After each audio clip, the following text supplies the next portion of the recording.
So welcome to Art 116 on a Friday morning in the middle of a rainstorm. And what I wanted to do was plunge into the idea of subjective color in a painting. And I started to introduce this concept on Wednesday with my normal PowerPoint presentation talking about subjective color, color coming from the imagination of the artist. Colors that don't necessarily have anything to do with reality or observed reality. And so it's a departure. And I was showing examples of different art movements, especially in the 20th century. The Fauves was a really good example from 1905-6. And Andy Warhol is like everybody's favorite punching bag example from the 1960s from pop art in terms of this stuff. So what I've done is I've gone in and I've found a couple more kind of interesting images that you guys might be able to respond to or whatever. And I'm going to show them to you. And then anybody here who happens to be in the digital design program, and if you have your own, Photoshop and Illustrator and Adobe Suite of graphic design programs, you can do this with any image you want to, and you can even do this in Photoshop if you want to. So you don't have to do this as a paint thing where you're painting on a real piece of paper. If you don't want to do that, real piece of cardstock, you can do this as a digital project instead. So that's for the people in digital design who have the tools to do this. For those of you who are not in digital design, I'd like to do this as a painting, and it'll be fun. And, of course, I insist that it's going to be fun. And so let's have some fun. I want to do a share screen and talk a little bit more about some of this imagery here. So let me hit my share screen and get it going here. And I'm going to talk about just a few more kinds of things here. Here's something to share. I got to move you guys out of the way though, so I can do this. And I want to make this a little bit bigger so that we can look at it. This is an Andy Warhol image from later in the career, not just in the 1960s, but he continued to be an artist doing things even digitally into the 1980s, 90s, and whatever. And so you may recognize this as the Wicked Witch of the West, or at least a close proximity. I think he actually hired a model to work for him and dressed her up in these clothes, and then took photographs of her, and then took those photographs and created these this kind of digital silkscreen attempt at making the Wicked Witch of the West. But it's very similar to what we've been looking at, trying to assign different colors to the background. And so we have a violet here. Now let's look at this violet. This violet has a little bit of white mixed into it. So this is not as deep a violet as it would be as a full spectrum intensity color. If this color was at full chroma, it would be so dark that it would tend to almost be as black as the black in the hat and the rest of the clothing. So we've got this as a little bit higher key value because it's got some white mixed into it. That's really important. The face, okay, she's got the, this is how we see her in the Wizard of Oz movie with the green makeup on. And so, she's got green, but it also has some white mixed into it. And it's possibly a little bit of a yellow green. So a little bit of yellow and a little bit of white, bringing us up several notches on the value scale to get us into something that's a middle high key range value of green on her face, and then applied to the face. The lips, the mouth, everything is kind of all together here as red, and then of course symbolizes the scary.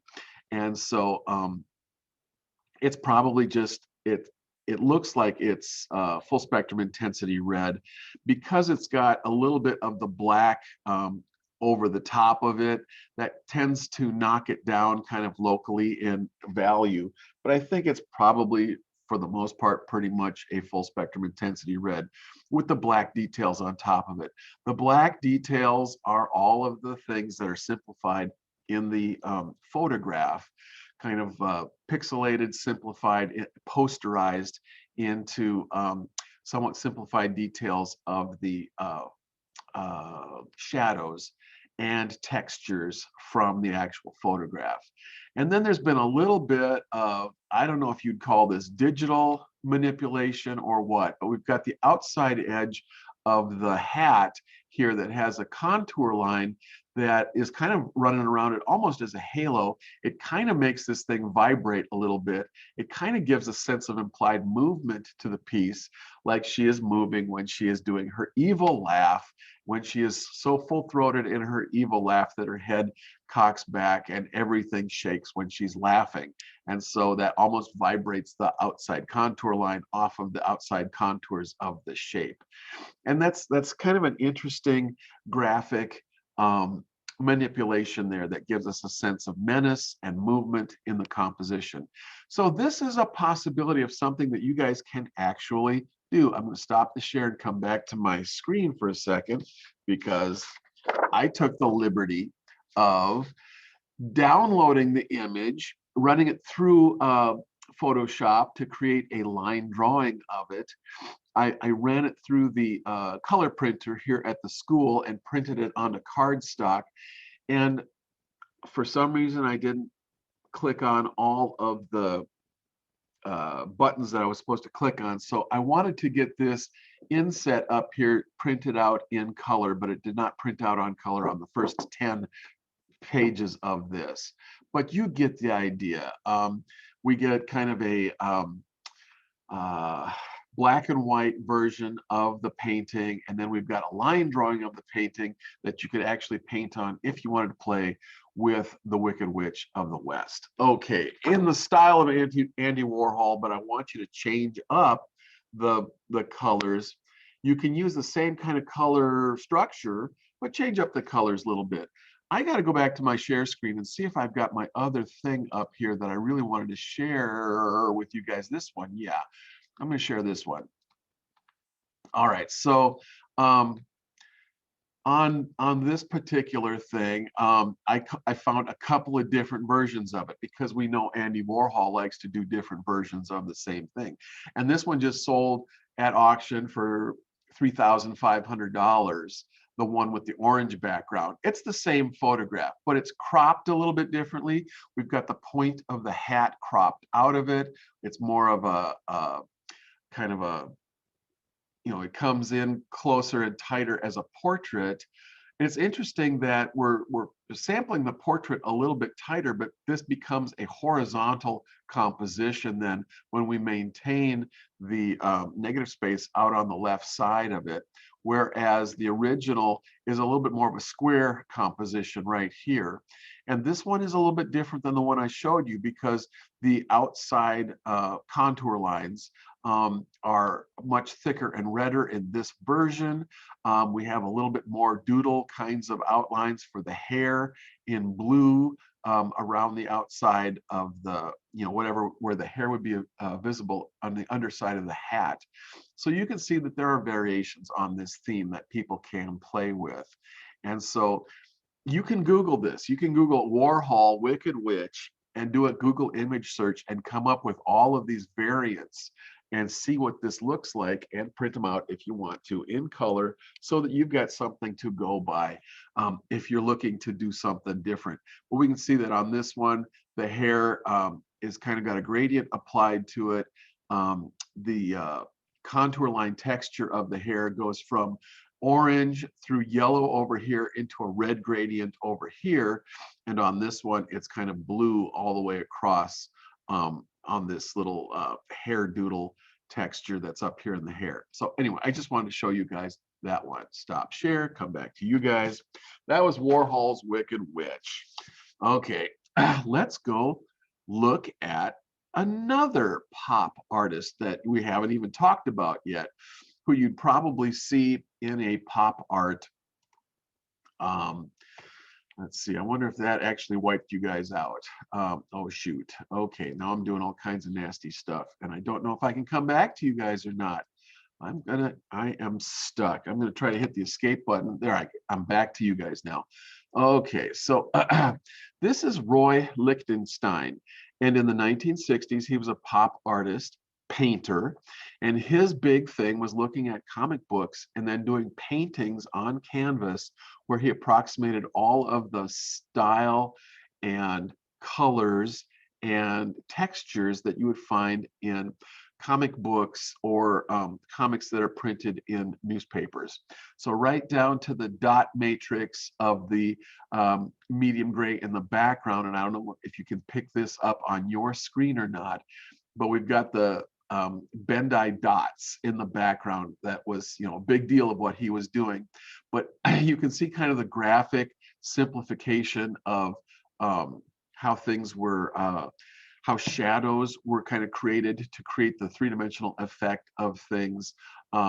This Bandai dot, 20%, 30% half tone was done over the bottom half of the plane and the back half of the elevator on the wing and stuff like that to try to simulate three-dimensional space. The canopy has a couple of highlights on it, and otherwise it's got the blue Bandai dots in the background to help to simulate all of that.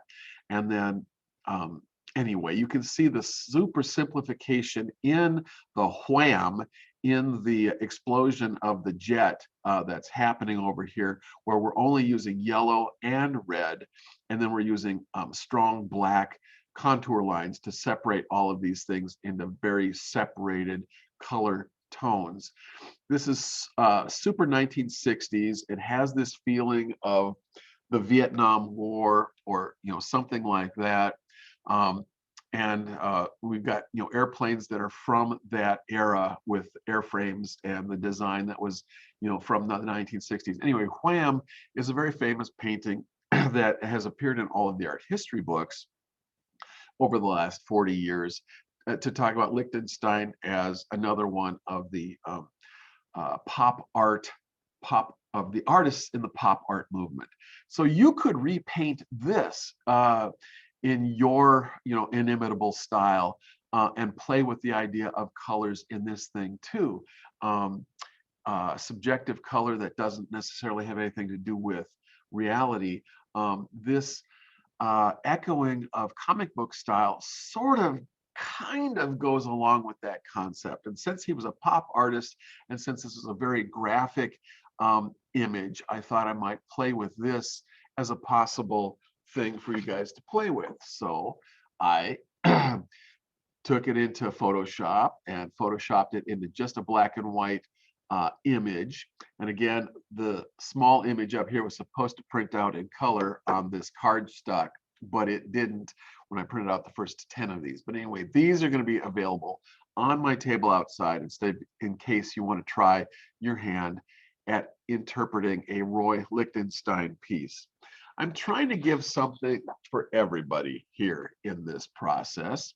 Some of you are more interested in landscapes, some may be more interested in portraits, some may be interested in pretty portraits, and some might be interested in ugly, grotesque portraits. And I'm trying to give you something that you can work with.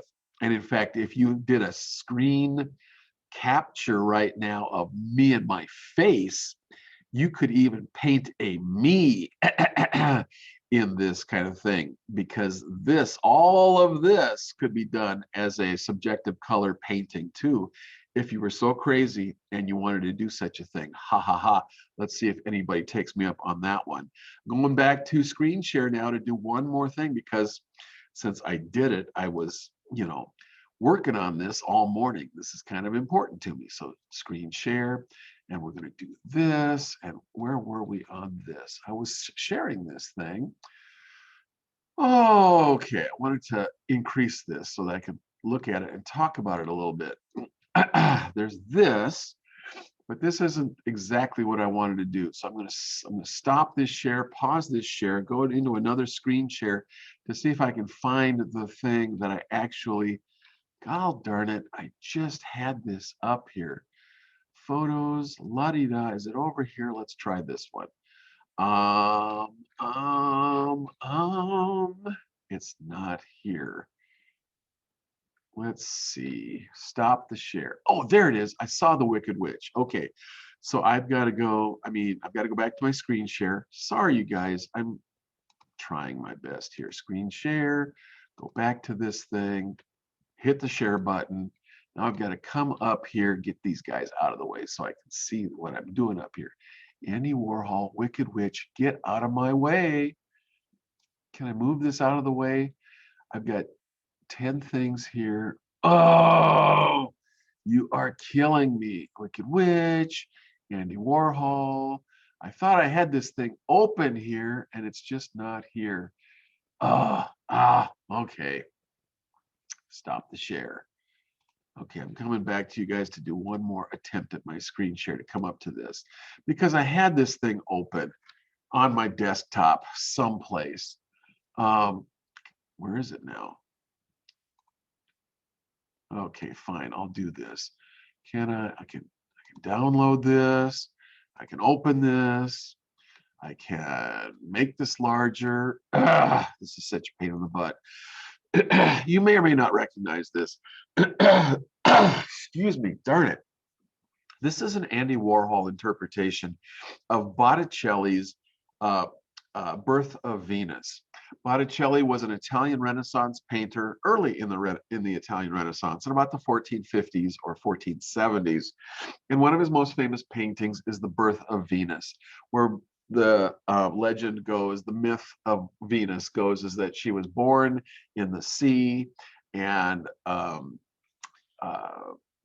she comes to kind of floats in on a half shell, Venus on the half shell, and comes to land on the beach, and she's blown in by the gentle breezes that blow her in, and they are personified in this painting. And she's received by forest nymphs who are going to clothe her in a cloak of flowers and everything. And it's very romantic and also incredibly sensual, nude composition by Botticelli. And so she's a very lovely person. She's the goddess of beauty. And so Warhol thought he would just zoom in on the portrait and play a little bit with the portrait and facial features and colors. And so this is a Warhol approach to Botticelli's Venus. And so the background has been completely simplified in this blue-green, and it's kind of got a gradient maybe applied to it, because this blue-green over here seems a little bit darker, and this blue-green over here seems a little bit lighter, maybe, but it might just be the local color over here that is influencing the perception of this being a little bit lighter. The hair has all kinds of ropey, wonderful texture in it, and what I was trying to find was the original painting to be able to show you Botticelli's Venus. If you use the internet, Google search, do a Google image search for Botticelli Venus, you'll see the original painting and you'll see what I'm talking about. All of this hair texture is very wonderful. It flows, but it kind of looks kind of ropey and somewhat braided in places. It's blowing in the wind because the wind is blowing from the left side of the painting towards the right side of the painting. And so her head is inclined into the wind ever so slightly. She's got this elongated long neck, and then shoulders that are kind of stooped, actually, shoulders that go down into the rest of the nude portrait of her. But everybody has always loved, just the softness, the gentleness, the beauty and the innocence of Venus when she's just born in Botticelli's rendering. And so Warhol picked up on all of that and is kind of coming in here to render this in simplifications, using contour lines to kind of give us the sense of facial features, eyelids, eyelashes, the bridge of the nose, the tip of the nose and the nostrils, and the lips, and all of that. So you could repaint Botticelli's Venus, or at least the zoom in portion of it, the portrait of Venus, as done by Warhol. and you could do it in your own inimitable style. Warhol, again, in this later version, looking like it has digital enhancement, is picking up on some of these lines and creating contrasting lines out here in the hair. So if Warhol laid down a background color of red violet and then has red over the top of the red violet, and then finally comes in over the top of that with some either green over here on this side of the portrait, or excuse me, green modulating into yellow and orange lines, possibly over in this area of the portrait here, we see a movement and a change and a modulation of these texture lines that are overlaid over the top of the hair. And you know, the features in the face almost are softened and take a secondary role to what's going on in the hair. And because we've got so much contrast happening over here in the hair is being it has a primary function, while you know the facial features are softened enough to almost have a secondary function in the composition. The most interesting part, the part that's being that's having a focal point created about it is the hair over on this side. And then over here we have just a little bit of the foliage on one of the trees as she's blowing in to the beach and being received over on the other side. Anyway, enough of this. Okay, how do I get out of this? Because I have now lost my way and I want to get out of here. Let's see how I'm going to hit the escape button, and that's not going to work. Okay, here's my stop share button. Oh my God, I got back to you guys. I hope I didn't lose you during that. I hope you could hear me. So my idea was today on this was to show you that I've tried to create a couple more versions of this for you. And I thought I would try to actually go into a painting and do a little bit of a painting demonstration for you guys with this concept. So, Mr. Fritz. Hello. Let's Hi, see. it's I Gabby. heard somebody. So oh God, my sound has gotten turned down. Please speak. Gabby, how are you? I am good. How are you? I can finally hear you. What did you want to tell me? I actually kind of want to take you up on the challenge and do the painting, or well, I will do digital design, but of you. And my question is, are we doing like pop art theme type of deal? It's a subjective color. Okay. We're taking off on some of what Warhol did with pop art, but you're changing the color from something that would be observed from reality, and trying to apply different colors, sometimes jarring or strange color combinations or color harmonies. So sometimes, you know, we don't want this to be just whatever a normal flesh tone might be, you know, make it a light green, you know, make it a light orange or something like that. Change all of these colors just a little bit so that it has that Warholian kind of pop art effect. And you guys in digital art know this way better than everybody else in here. So play with your digital tools, especially in Photoshop, and play around with this, trying to find but still be interested in you know, trying to make, well, I don't know, I don't want to tell you what to do. You could do the Warhol thing where he does the 4 different Marilyn Monroes in 4 different quadrants, and then you could put 4 different color combinations on the image and kind of you know, jazz it up like that. A lot of that was covered in my last video, so you can, you know, look up that video. It's, you know, in my Laker link, in, you know, our class, in the YouTube videos. It's the introduction to subjective color.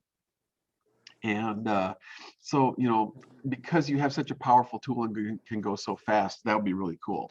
Let me get back to this and see if I can possibly do this as as a demonstration. You know, wish me luck on doing demonstrations. Well, that's a side view, and that's awfully nice, but it's not the one I wanted to do. Okay, so let's just try doing a quick and dirty kind of thing here. If I can find white, now you're gonna have to use white. I would really want you guys to try to use white as much as you can to tint up some of these colors, because if you use all full spectrum intensity colors, they're going to be way too dark to do this stuff. But we're going to play with kind of mopping some of this tinted green, this green tint into the background to give us kind of a sense of a background. And I'm going to do this fast, so my connection to the outside contour lines is not going to be great. But I'm going to try to do some of this stuff. And you can paint like this. You can kind of paint wet in wet and not have, whoops, is that, no, her shoulder goes down here like this. So this is still a background color, and her hair is still blowing in the wind out here like this. And that's what I'm trying to get. I'm trying to get a sense of Botticelli's Venus. And is this hair or isn't this hair? I think that's hair. And I think, oh, this is that tree that's over in the background. Okay, so I'm going to do that. I'm going to do that. This is space in there. But anyway, this starts to get us kind of into what this stuff is all about. I'm going to just go do that. Okay, so that is our thing. And I am rinsing out my brush in clean water and cleaning the bristles of the brush. And I'm going to try to find some kind of a color for Venus. And I'm going to start with orange because I don't even know what I'm doing here. So I'm going to throw a little bit of white into the orange and make a tint to make a peach. And I'm going to do this, and it's probably going to look way too much like Botticelli's Venus, but I'm desperate and I'm trying to do this fast. So I would come in here and kind of, you know, throw some orange in here, and then it's probably going to need to have some darker darkness in it for the shadows. I'm going to start on the lit portion of the face, all the highlights of the face, and I'm going to kind of do this whole thing. And I know that this is sort of paint by numbers on the one hand, and on the other hand, you know, if you're not a painter and I'm asking you to come in here and try to do Botticelli's Venus, and you're going to say, how the hell am I supposed to do that? You know, he's a great master from the Italian Renaissance. Well, this is our entree into that. So a little bit of hair. Now she in the picture has blonde to reddish hair. So what am I going to do here? I'm probably going to try to throw some red and maybe some orange and maybe some yellow, and we'll just kind of see what happens when we throw some colors in here and start blending them together with the brush. I'm not even going to try to fix the color that's already in my brush. I'm just going to kind of take some of this stuff and kind of go in here and see what's going to happen, because this is one of those quick and dirty things where you just want to get things happening. In fact, if I get some of the red and the yellow in the brush at the same time and I go like this, I start to get some of the effects that actually Botticelli got in his painting. I've got the unblended color is giving me the kind of the illusion of individual hair being dragged through the composition and flowing. And I just trailed my brush off as I kind of went out into the smaller areas of the composition over here. And so I'm just going to play with this just a little bit just to get something down here.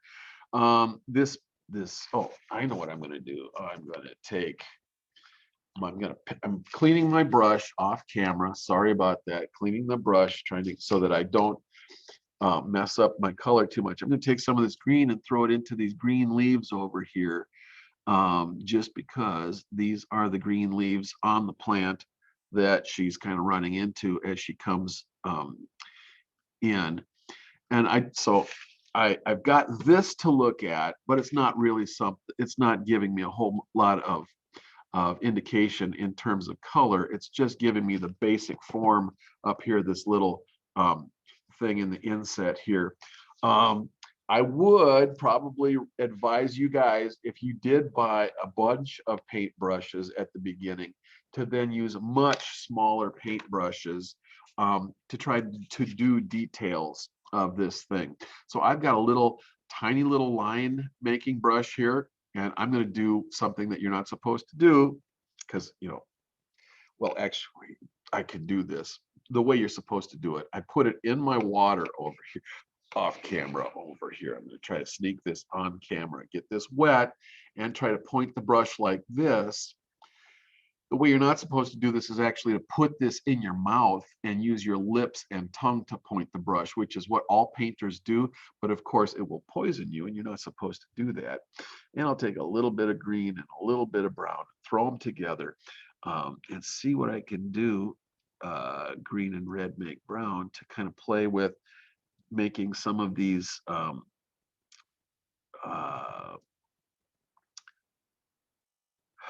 what are we calling these contour lines that kind of help to define now because I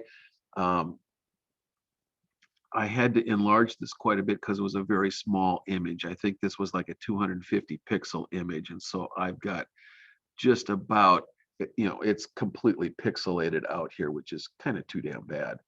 But I'm going to play with this in terms of trying to make my lips,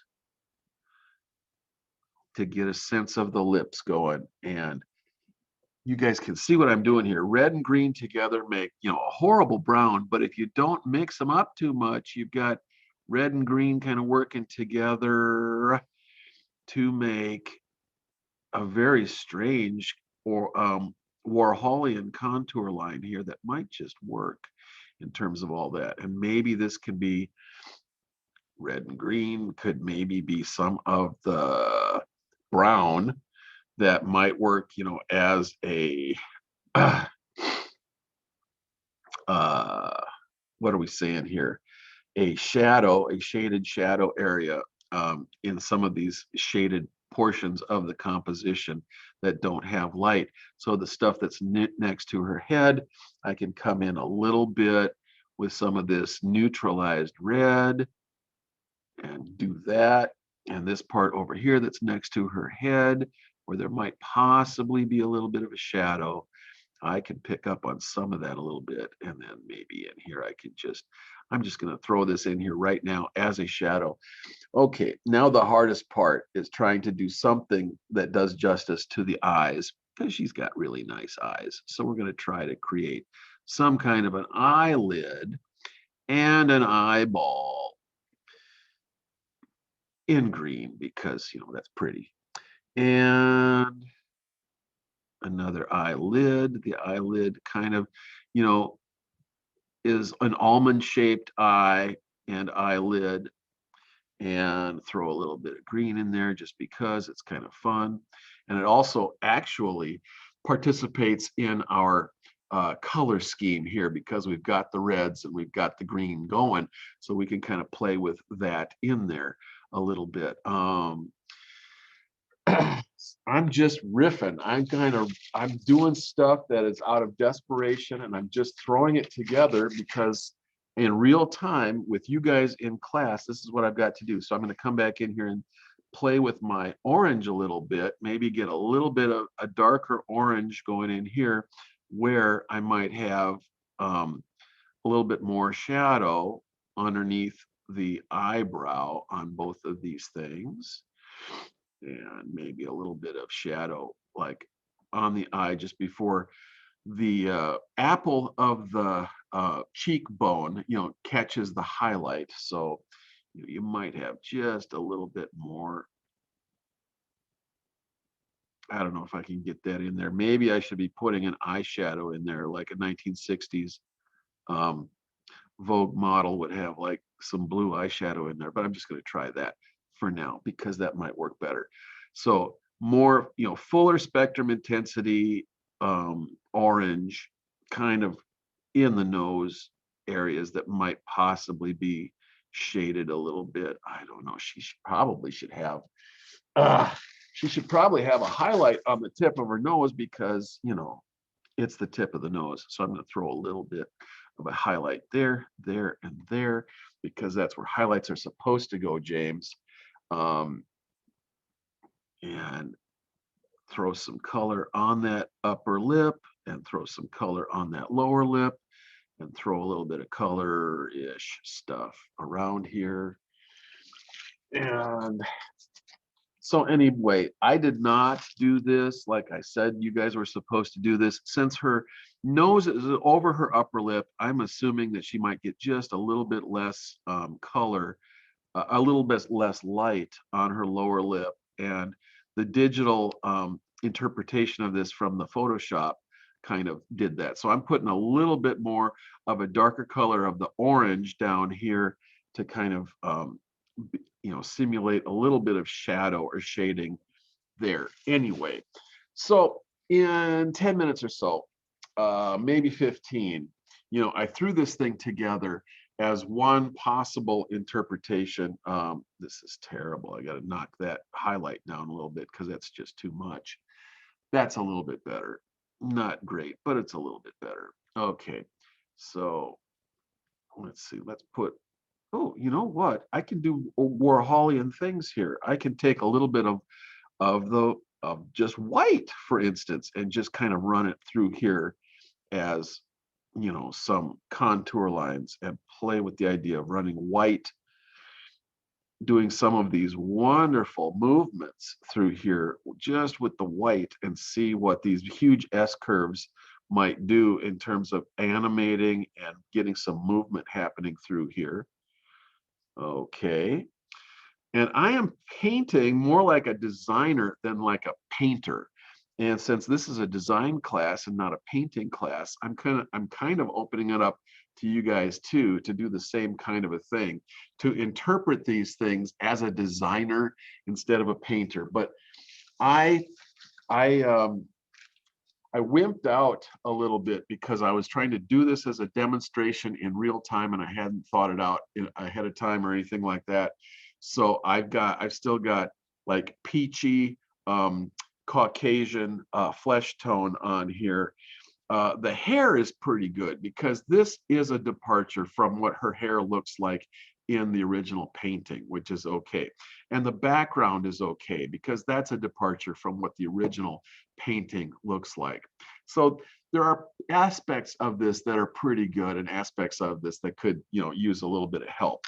But anyway, that's kind of the concept of trying to reinterpret a great work of art in subjective color, where you are assigning new colors to the thing, but also you're still trying to create a painting that preserves the look and the kind of the integrity of the original painting, along with some of the color balances and color harmonies in the original painting. Now we're going to use different colors, but it's kind of nice. I've got green over here. It's kind of nice to bring some of that green over here.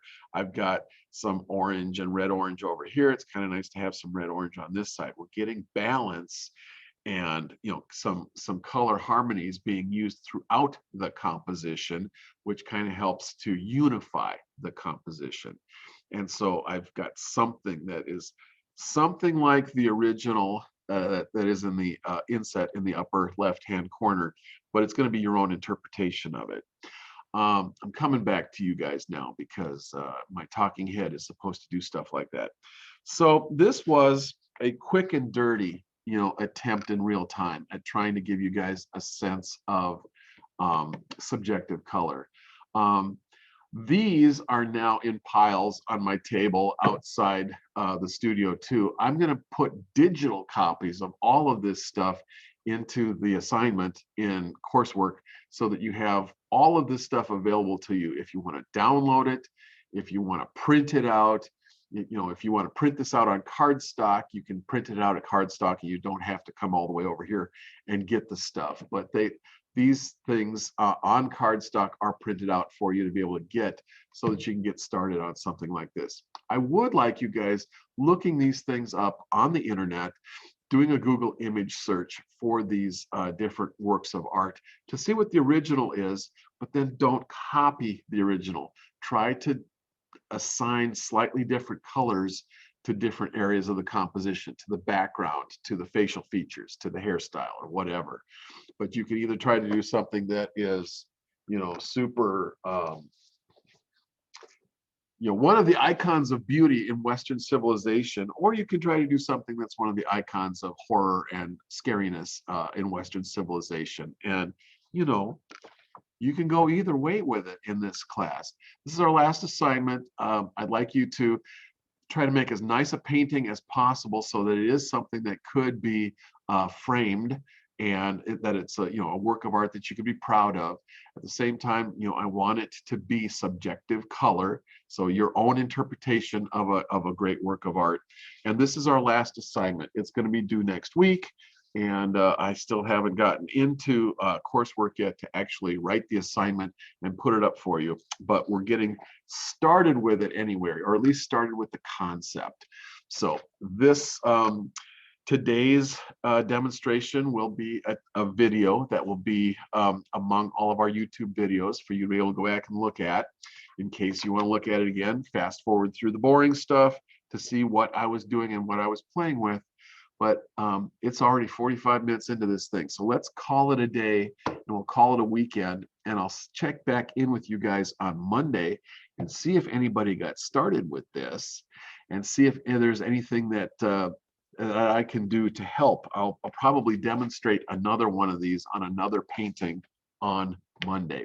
So I'm going to say goodbye for now, and we'll see you guys back here after the weekend. Have a good one, and we'll see you on Monday.